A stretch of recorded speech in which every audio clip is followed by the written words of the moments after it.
শুভ সন্ধ্যা। ব্রিকলিন টিভির আজকের বুলেটিনে সবাইকে স্বাগতম। আজ ২৬ ফেব্রুয়ারি ২০২৬। আজকের বিশেষ বুলেটিনে যা যা থাকছে: অন্তর্বর্তী সরকারের উপদেষ্টাদের বিরুদ্ধে শত শত দুর্নীতির অভিযোগ। রাজশাহী বিশ্ববিদ্যালয়ের ছাত্রলীগ নেতা ফয়সল আহমেদ রুনু এখন কোথায়? মব আতঙ্কে সরকারি বাসা ছাড়তে অনীহা সাবেক উপদেষ্টাদের। চলুন বিস্তারিত আলোচনায় যাওয়া যাক। অন্তর্বর্তী সরকারের উপদেষ্টাদের বিরুদ্ধে শত শত দুর্নীতির অভিযোগ। ডক্টর মোহাম্মদ ইউনূসের নেতৃত্বে সদ্য বিদায়ী অন্তর্বর্তী সরকারের প্রায় সব উপদেষ্টার বিরুদ্ধে শত শত দুর্নীতির অভিযোগ জমা পড়েছে দুর্নীতি দমন কমিশনে। দায়িত্ব ছাড়ার এক সপ্তাহের মধ্যেই অভিযোগের স্রোত তৈরি হয়েছে বলে জানিয়েছে দুদকের এক দায়িত্বশীল কর্মকর্তা। অনেক অভিযোগ নাম পরিচয়হীন হলেও বেশ কিছু লিখিত অভিযোগে অভিযোগকারীরা নিজেদের পরিচয় উল্লেখ করেছেন। অভিযোগের মধ্যে রয়েছে গ্রামীণ টেলিকম ও গ্রামীণ কল্যাণের অর্থ আত্মসাৎ, আয়কর ফাঁকি ও ট্রাস্ট গঠন সংক্রান্ত বিতর্ক, বিদেশে অর্থ পাচারের অভিযোগ, মামলা বাণিজ্য, জামিন বাণিজ্য ও বিচারক পদায়নে অনিয়ম, সাব রেজিস্ট্রার বদলি বাণিজ্য, টেন্ডার জালিয়াতি ও প্রকল্প দুর্নীতি, ঘুষ, বিটকয়েন লেনদেন ও বিপুল অর্থ আত্মসাৎ। সাবেক ছাত্র উপদেষ্টা আসিফ মাহমুদের বিরুদ্ধে প্রায় ১,০০০ কোটি টাকার দুর্নীতির অভিযোগের কথা জানিয়েছে দুদক সূত্র। এদিকে ট্রান্সপারেন্সি ইন্টারন্যাশনাল বাংলাদেশের নির্বাহী পরিচালক ডক্টর ইফতেখারুজ্জামান বলেছেন, কেউ আইনের ঊর্ধ্বে নয়। অভিযোগের প্রাথমিক সত্যতা পাওয়া গেলে তদন্ত ও দৃষ্টান্তমূলক জবাবদিহি নিশ্চিত করতে হবে। দুদক জানিয়েছে, অন্যান্য অভিযোগের মতোই এসব অভিযোগও নিয়ম অনুযায়ী যাচাই করা হবে।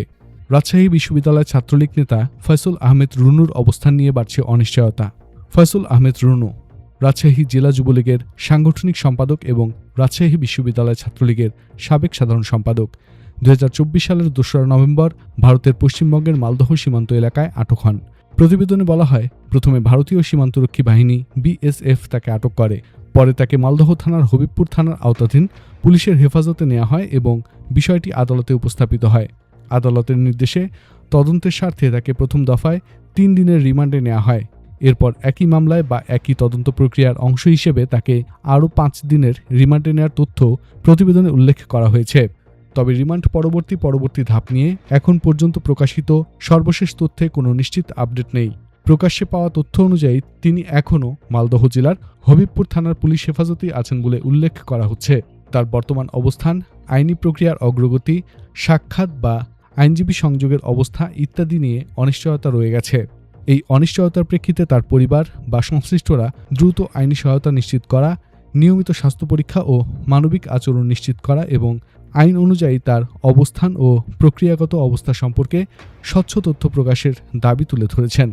মব আতঙ্কে সরকারি বাসা ছাড়তে অনীহা সাবেক উপদেষ্টাদের। মানবাধিকার লঙ্ঘন, মব সহিংসতা ও আইনশৃঙ্খলার অবনতির প্রেক্ষাপটে সাবেক অন্তর্বর্তী সরকারের কয়েক উপদেষ্টা বর্তমানে নিরাপত্তা শঙ্কায় রয়েছেন বলে জানা গেছে। হিউম্যান রাইটস সাপোর্ট সোসাইটির প্রতিবেদনে গত ১৭ মাসে ৪১৩টি মব সহিংসতার ঘটনা, ২৫৯ জন নিহত, ৩১৩ জন আহত। এছাড়া হিউম্যান রাইটস ওয়াচ রাজনৈতিক গ্রেফতার, মত প্রকাশে হস্তক্ষেপ ও সহিংসতা নিয়ে উদ্বেগ জানিয়েছে। এই প্রেক্ষাপটে সাবেক কয়েকজন উপদেষ্টা সরকারি বাসা ছাড়তে অনীহা প্রকাশ করেছেন।